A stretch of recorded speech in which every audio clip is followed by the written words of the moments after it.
Masechet Horayot, traité Horayot, Daftet, feuille numéro 9.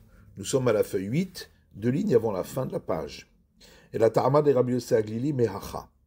Mais la raison de l'opinion de Rabbi Yossé Aglili vient de cet enseignement des Tanya, car il est dit dans une braïta. Haya Rabbi Yirmiya Omer, Rabbi Yirmiya disait, Neymar, il est dit concernant le sacrifice fluctuant, l'otagi ayado, si sa main n'atteint pas le tarif pour l'offrande du riche. Venemar l'otasigiado, puisqu'il est écrit, si sa main n'arrive pas à payer le sacrifice du pauvre, alors il offrira celui du très pauvre. Et puisqu'on parle toujours de sa main, de là on en déduit, qu'on parle de quelqu'un qui peut soit être riche, soit être pauvre, voire même très pauvre. Yatsa Nasi ou Mashiach, et donc on exclut le roi et le grand prêtre qui a été oint, chez Enbaim Lide Aniout, puisqu'ils ne peuvent pas en arriver à devenir pauvres. Nasi pour le roi, dit-il, puisqu'il est écrit, concernant son sacrifice expiatoire qu'il doit apporter lorsqu'il a fauté, Ve'asa Achad Mikol Mitzvot Hashem Elokav, et il aura enfreint un des commandements de l'Éternel, son Dieu Tout-Puissant. Pourquoi il dit son Dieu Tout-Puissant? Mishe'ein al-Gabav ela Hashem Elokav. Il s'agit de celui qui n'a au-dessus de lui que l'Éternel, son Dieu Tout-Puissant, puisque personne n'est plus riche que lui. Mashiach, et concernant le grand prêtre qui est oint, il est écrit à son sujet, Vehag Kohen Haggadol Me'echav, et le prêtre qui est plus grand que tous ses frères. De là on apprend chez Ugadol Me'echav, qui doit être plus grand que tous ses frères, Benoï en beauté, Bekoach en force, Bechorma en sagesse, ou Be'osher et en richesse. Acherim Omrim, d'autres disent, Minayin Sheimein Lo Gaddelehu Mishel Echav, nous sait-on que s'il n'a pas suffisamment de moyens pour être le plus riche, tu le rendras le plus riche de l'argent de ses frères, les prêtres. C'est pourquoi il est écrit, et le prêtre le plus grand de par ses frères, Hachayutzak al-Rosho, qui aura été oint sur sa tête. Gaddeleu me'echav. De là on apprend que on doit l'enrichir avec l'argent de ses frères, les prêtres. Barmine Ravina Meram Nachman Bar Yitzchak. Ravina a demandé à Rav Nachman Bar Yitzchak, Nasi Shenitztarea, un roi qui est devenu lépreux, il a donc été destitué. Mahou, qu'est-ce qu'il en est? Est-ce qu'il apporte ce sacrifice dans ce cas-là? Mitra Bache, est-ce qu'on dit il a été repoussé complètement lorsqu'il était roi de ce sacrifice fluctuant, et donc même après, il ne l'apportera pas? Oh, Miftar Patir, on dit simplement, il en a été dispensé, parce qu'il était le roi, mais maintenant qu'il ne l'est plus, il doit l'apporter. Amarle Dilacho de Gaza.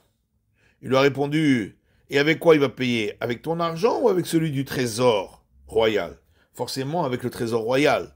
Donc c'est qu'il est encore très riche. Et c'est pourquoi il n'apportera pas ce sacrifice fluctuant. Tania Rabbi Akiva Omer. Il y a une braïta qui dit, Rabbi Akiva dit, Mashiach Patur Mikulam.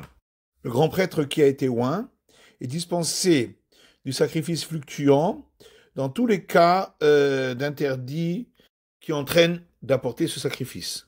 C'est pour les trois interdits. Amar Rava, Rava dit Maïtama de Rabbi Akiva.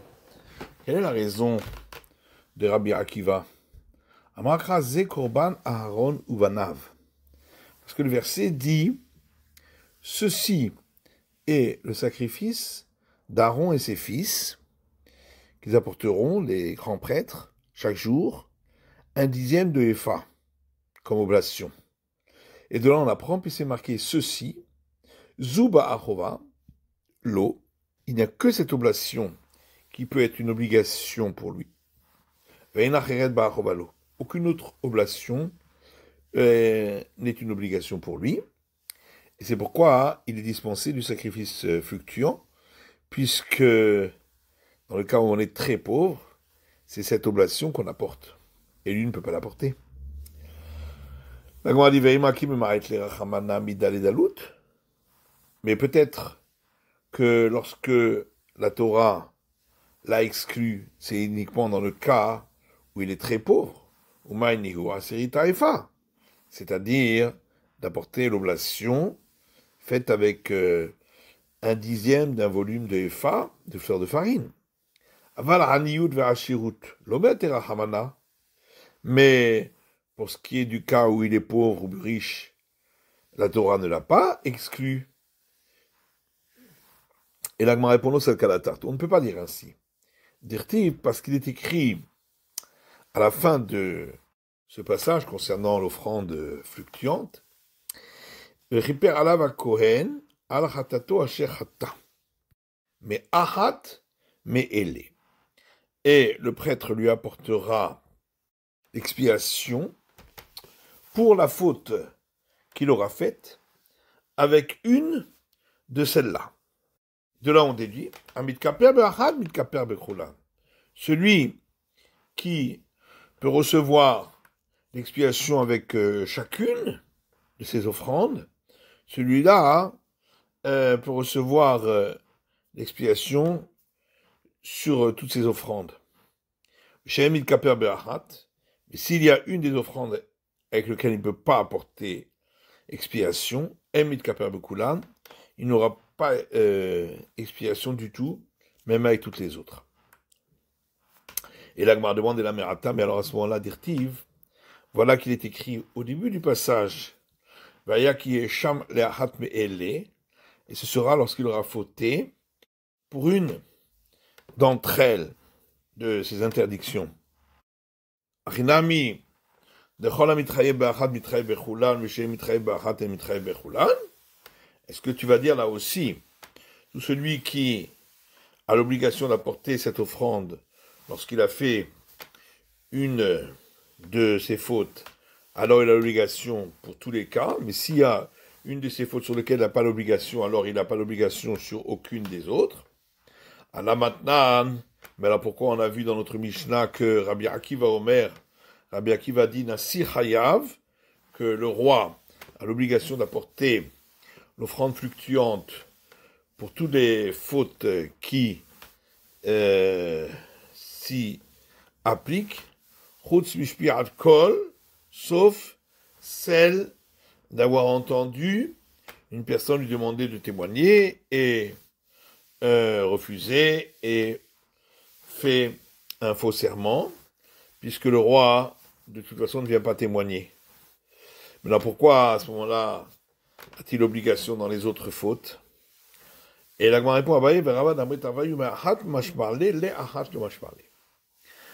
Rava répondent tous les deux que le premier verset qu'on a rapporté, où c'est marqué de l'une d'entre elles, là, il en ressort cette déduction.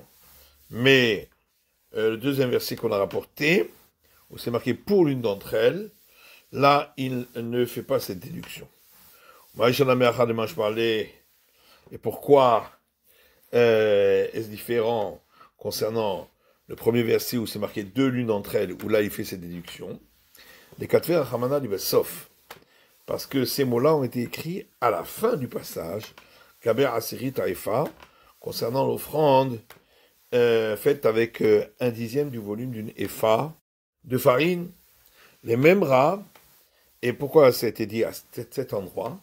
C'est bien pour nous apprendre de Cholameh Chayev Be'asiri Taïfa, Chayev Kulan. Celui qui a cette obligation, donc de cette offrande fluctuatoire, et donc, dans le cas où il est très pauvre, de ce dixième du volume de Efa, alors il a l'obligation des autres offrandes dans le cas où il est plus riche. Si tu voulais déduire que c'est valable pour chacune des offrandes, que s'il y a une de ces offrandes qui n'apporte pas, alors il n'offre pas les autres non plus. Pourquoi on a écrit ces mots-là de l'une d'entre elles concernant l'offrande lorsqu'il est très pauvre? On aurait pu l'écrire lorsqu'il est pauvre, ou l'offrande lorsqu'il est riche. Matitil Mishnah. Torah, tous les interdits de la Torah, chez Chayvin al-Zidonan Karet, pour lesquels, lorsque on les a enfreints volontairement, on est passible de la sanction du retranchement. Val-Shigatan Hatat, et lorsque c'est donc involontaire, on apporte un sacrifice expiatoire. Ayachid Mevi Kisba ou Seira. Le particulier apporte une brebis ou une chèvre.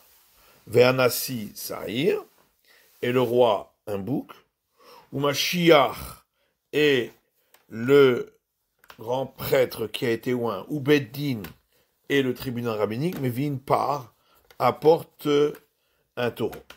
Ba'avodat Kochavim, si c'est un interdit concernant l'idolâtrie, Ayachid Vanassi Vamashiach Mevim Seira, le particulier, le roi et le prêtre qui a été oint, donc le grand prêtre, apporte une chèvre, ou Beddin, et le tribunal rabbinique, par Vesahir, un taureau et un bouc, par les Ola Vesahir Khatat, un taureau en holocauste et un bouc en expiatoire. Hacham Taloui, concernant le sacrifice délictif, pour le cas où il a un doute s'il a fauté, Ayachid ve'anasi chayavin, le particulier et le roi ont cette obligation, ou Meshiach ou Beddin Peturin, et le grand prêtre qui a été oint et le tribunal rabbinique en sont dispensés. Hacham Vadaï, le sacrifice délictif dans le cas d'une faute qui est certaine, Ayachid ve'anasi ve'Meshiach chayavin, le particulier, le roi et le grand prêtre qui a été oint ont cette obligation, ou Beddin Peturim, et le tribunal rabbinique en est dispensé. Shmiat Akol, concernant celui qui a entendu un autre lui demander de témoigner pour lui, il a refusé de témoigner, il a fait un faux serment. Ve'albitus Fataim, ou celui qui a fait un faux serment de son propre chef. Valtumat Migdash Vekodashav, ou celui qui est impur, qui était entré dans le sanctuaire, ou qui avait mangé de la nourriture sainte du sanctuaire, sur lequel on doit apporter, donc dans tous ces trois cas-là, l'offrande fluctuante. Beddin Peturim, le tribunal rabbinique en est dispensé. Vayachil Vanassi Vamashiach Hayavim, et le particulier, le roi et le grand prêtre qui a été oint, ils sont astreints parce que c'est un sacrifice qui est pour les personnes et non pas pour le public. La chaîne Kohen Gadol Mashiach Chayav al Tumat Migdash Vekodashav Divrei Rabbi Shimon. Sauf que le grand prêtre qui a été oint n'a pas cette obligation lorsqu'il était impur et entré dans le temple ou à manger des aliments consacrés au temple. Divrei Rabbi Shimon, parole de Rabbi Shimon. Umahen Mevi'in, et quelle est l'offrande qu'on apporte? Korban Olev et Yoret. C'est l'offrande qui est fluctuante en fonction des moyens. Rabbi Eliezer Omer, Rabbi Eliezer lui dit Anassi Mevi Sa'ir. Le roi apporte pour ces fautes-là le bouc, qui est le sacrifice spécifique du roi. Tanya, Imraïta qui dit, Rabbi Shimon ayanoten klal. Rabbi Shimon donnait une règle. Kol she'echid b'Hashem talui. Dans tous les cas où le particulier doit apporter le sacrifice délictif pour le cas où il y a un doute si on a fauté. Hanassi kayotsebo. Le roi aussi a cette règle-là. Mashiach ou Beddin Beturim. Le grand prêtre et le tribunal rabbinique, eux en sont dispensés. Roshi ou Ba'asham Vadaï. Dans tous les cas, on a fait une faute qui donne lieu à offrir sacrifice délictif, pour une faute certaine. Nasi ou Mashiach kaitsebahen. Le roi et le grand prêtre qui a été oint eux aussi, ils sont astreints, ou Beddin Peturin. Et le tribunal rabbinique en est dispensé. Parce que c'est un sacrifice qui est que pour des particuliers et pas pour le public. Shmirat Hakol, pour celui qui a entendu une personne lui demander de témoigner, il a refusé de témoigner et il a juré à faux qu'il n'ait pas de témoignage à son sujet. Ou Bitul Swataim, ou celui qui a fait un faux serment de son propre chef. Et Tuman Mikdash Kodashav, ou l'impur qui est entré au temple ou qui a mangé des aliments consacrés du temple. Beddin Peturin, le tribunal rabbinique est dispensé parce que c'est l'offrande fluctuante qui est uniquement pour des particuliers, pas pour le public. Nasi ou Mashiach Hayavin, alors que le roi et le grand prêtre qui a été oint, eux, ont l'obligation d'apporter cette offrande. Et là, Shein Nasi Hayav, Ishmiat Hakol, seulement le roi n'a pas l'obligation d'apporter cette offrande dans le cas où il a entendu quelqu'un qui lui a demandé de témoigner et il a juré à faux, parce que de toute façon le roi ne témoigne pas. Velo Mashiach Betumat Mikdash Bekodashav, ni le grand prêtre qui a été oint n'apporte pas cette offrande s'il était impur et entré dans le temple ou a mangé des aliments consacrés du temple. Kol Bole Veyored, la Sika Itzebo, et donc dans tous les cas où il y a l'obligation d'apporter l'offrande fluctuante, le roi a cette obligation aussi. Mashiach Beddin Peturin. Et le grand prêtre qui a été oint et le tribunal rabbinique en sont dispensés. Et la Gemara demande Hagufa Kashia. Mais alors il y a une question intrinsèque entre deux enseignements de cette braïta. Il y a une opposition.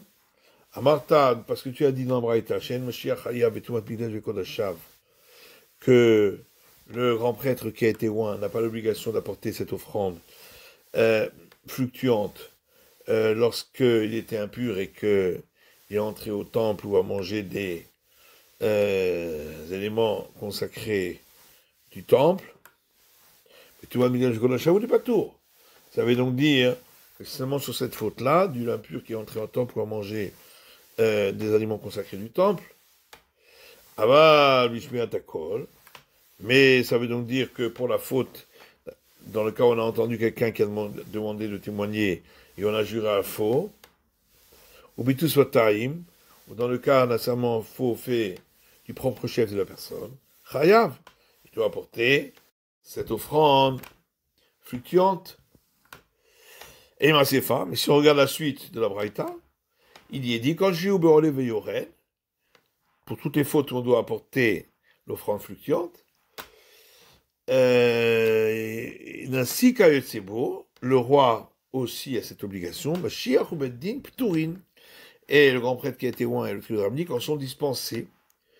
Donc, Katani Mashiach ou Beddin Pturin, c'est donc écrit que le grand prêtre qui a été oint et le tribunal rabbinique en sont dispensés. Beddin Pturin Mikulhon, Af Mashiach Patur Mikulhon. Et donc, de la même manière que le tribunal rabbinique est dispensé dans tous ces trois cas de faute, de même, pour le grand prêtre qui a été oint, il est dispensé dans tous ces cas de faute.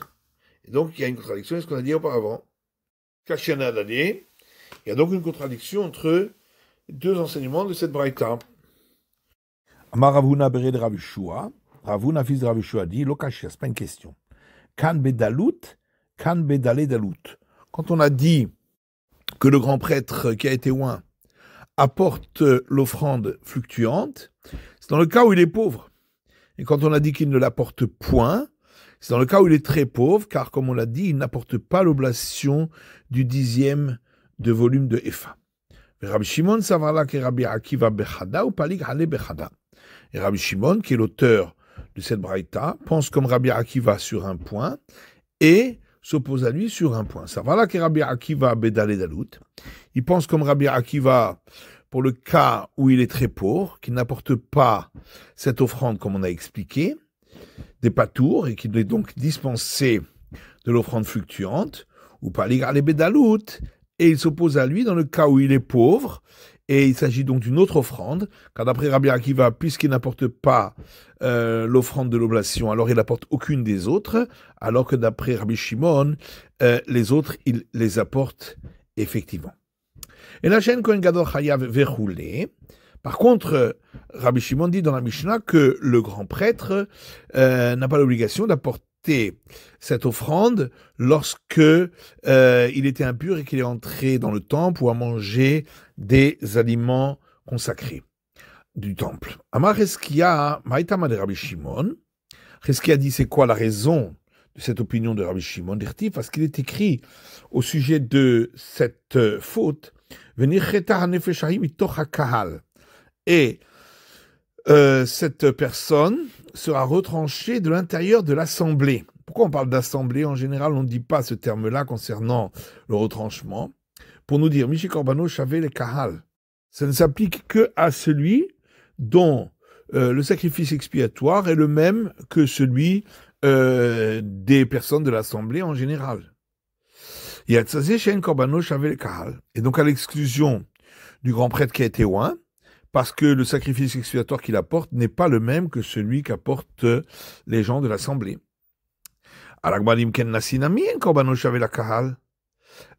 alors à ce moment-là, le roi aussi, le sacrifice expiatoire qu'il apporte n'est pas le même que celui des particuliers de l'assemblée. Et l'Agma répond, j'avais le kapara de Yom Kippourim. Il a quand même la même expiation que l'assemblée le jour de Kippour. Alors que le grand prêtre, il apporte un sacrifice spécifique. Donc il a une autre expiation. Mais alors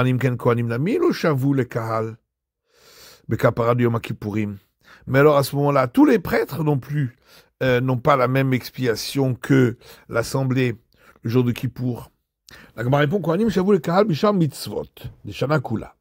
les prêtres, ils ont l'expiation avec l'ensemble de l'assemblée pour tous les autres interdits. Lorsque le tribunal rabbinique s'est trompé, on doit apporter le taureau, et c'est valable aussi pour les prêtres. Et la Gemara demande, mais alors à ce moment-là, le grand prêtre qui a été oint aussi, si il a fait la même faute que celle du public, on a vu qu'il reçoit aussi la même expiation que celle du public avec le taureau qui est apporté par le tribunal rabbinique. Et là, Marava, Emahachi. C'est pourquoi Rava dit, il faut expliquer ainsi la Braïta, Mishechatato Shavé la Yechidim. Seulement celui qui apporte un sacrifice expiatoire pour le même type de faute que les particuliers en général, Umaynihu Kahal, et c'est donc l'assemblée. Or, le grand prêtre, il n'apporte pas pour le même type de faute, puisque lui, c'est seulement si la faute par erreur qu'il a faite était due à un enseignement par erreur. Ce qui n'est pas le cas pour les particuliers de l'assemblée.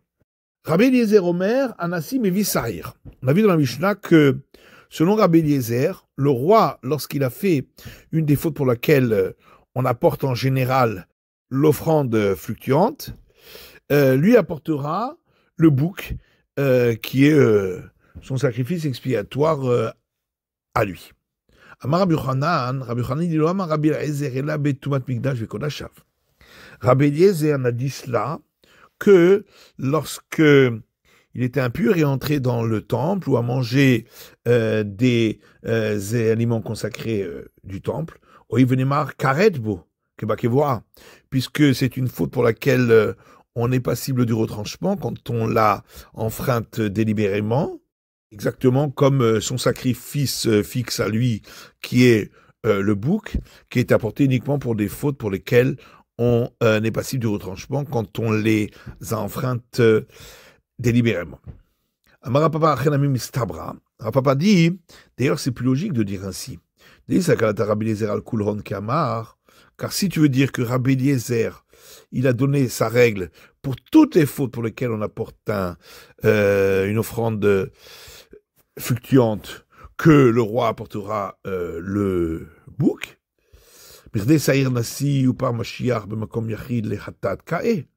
étant donné que le bouc apporté par le roi, ainsi que le taureau apporté par le grand prêtre qui a été oint, ils viennent à la place du sacrifice expiatoire apporté par tout particulier. Nitenami Mashiach me vit pas. Mais alors à ce moment-là, on aurait dû dire également que le grand prêtre apportera un taureau, pour la faute d'avoir entendu quelqu'un qui lui a demandé de témoigner, il a refusé de témoigner, il a juré à faux, ou pour le cas où il a fait un serment à faux de son propre chef, sur lequel on apporte la offrande fluctuante, et lui apportera le taureau, exactement comme le roi apporte le bouc. La midé le katali Mashiach. Et donc, puisque Rabbi Eliezer n'a pas parlé du grand prêtre, il a parlé uniquement du roi, c'est bien une preuve que sa règle s'applique uniquement pour la faute de l'impur qui est entré dans le temple ou qui a mangé des aliments consacrés du temple, de Méchir Patour. Et c'est pourquoi il n'a pas parlé du grand prêtre, puisque le grand prêtre est dispensé sur cette faute-là, comme on l'a vu. Amarle Ravuna Bered Rav Natan. Ravuna fils de Rav Natan lui dit, il Rapapa Mimai, qui te dit que ça c'est une preuve? Dilma Rabbi Eliezer Akul Honkai. Peut-être que, effectivement, Rabbi Eliezer, lui, il a donné sa règle que le roi apporte le bouc pour toutes les fautes pour lesquelles on apporte en général l'offrande fluctuante. Ou bien Meshiach Savala que Rabbi Akiva. Seulement, en concernant le grand prêtre, il pense comme Rabbi Akiva, d'Amar Meshiach Patour Bekulan. Car Rabbi Akiva a dit que le grand prêtre qui a été oint, lui est toujours dispensé de l'offrande fluctuatoire pour toutes les fautes. Amar lev Rabbi Akiva mi patarle mi par. Il lui a dit, mais Rabbi Akiva, il a seulement dit qu'il est dispensé de l'offrande fluctuante, mais est-ce qu'il a dit qu'il est dispensé du taureau? Donc il devra apporter le taureau, et la question revient avec tout l'omidé. Et donc, en fin de compte, il n'y a pas de question à la preuve qui a été rapportée plus haut. Amar Rabbi Yochanan, modé Rabbi Eliezer, she'en mevi Hacham. Rabbi Yochanan dit, Rabbi Eliezer est d'accord que, bien que le roi apporte un sacrifice qui n'est pas fluctuant pour ces fautes-là, par contre, s'il y a un doute, s'il a fauté, il n'apportera pas le hacham, donc le sacrifice délictif apporté pour le cas d'un doute sur une faute. Danita Nakame de Rav Shechet, et il y a un maître qui a rapporté une braïta devant Rav Shechet qui dit Hacham talu ba'al tuat mikdash vekodashav. On apporte le sacrifice du hacham, donc délictif, pour le cas où on a un doute si on a fait une faute, concernant la faute de l'impur qui est entré dans le temple ou qui a mangé des aliments sanctifiés du temple. Amar les Amal Chamani, Rabbi Eliezer. Il a dit, mais qui c'est qui pense cela? C'est seulement Rabbi Eliezer, d'Amaro il venait Mabokaret que Bakevora, Maïtinassi Sa'ir Alea. Parce qu'il a dit qu'étant donné que c'est une faute pour laquelle il y a la sanction du retranchement, exactement comme pour les sacrifices expiatoires fixes qui sont apportés, et c'est pourquoi le roi apporte son sacrifice expiatoire fixe qui est le bouc là-dessus. Enfin, Rabbi Yochanan, modé Rabbi Eliezer, chez Mevi Hashem Talui. Et pourtant, Rabbi Eliezer lui-même, on a vu que Rabbi Yochanan dit qu'il pense qu'il n'apportera pas le sacrifice délictif dans le cas où il y a un doute s'il a fait la faute. Kashia, et donc effectivement, c'est une question contre cette braïta. C'est la fin de ce chapitre. Adran Alar Ora Kohen Mashiach. Prochaine Mishnah. Kohen Mashiach Shechata, Vachaka Hava Mishichuto. Le grand prêtre qui a été oint, s'il a fauté, et ensuite il a été destitué de sa fonction de grand prêtre. Vren Nasi Shechata, de même le roi qui a fauté, Vachaka Hava Migduato, et ensuite il a été destitué de sa fonction. Kohen Mashiach Mevipar, le grand prêtre qui a été oint apportera le taureau, qui est le sacrifice apporté par le grand prêtre, Vanassi Mevisahir, et le roi apportera le bouc qui est le sacrifice du roi. Si le grand prêtre qui a été oint a été destitué et ensuite il a fauté. Vrenanassi, de même le roi, chez Avar Migdulato, qui a été destitué, et ensuite il a fauté. Kohen Mashiach Mevipar, le grand prêtre apportera le taureau, Vanassi Kehediot, et le roi lui sera considéré comme un simple particulier, apportera le sacrifice du simple particulier. C'est la fin de l'étude du DAF tête de la feuille numéro 9.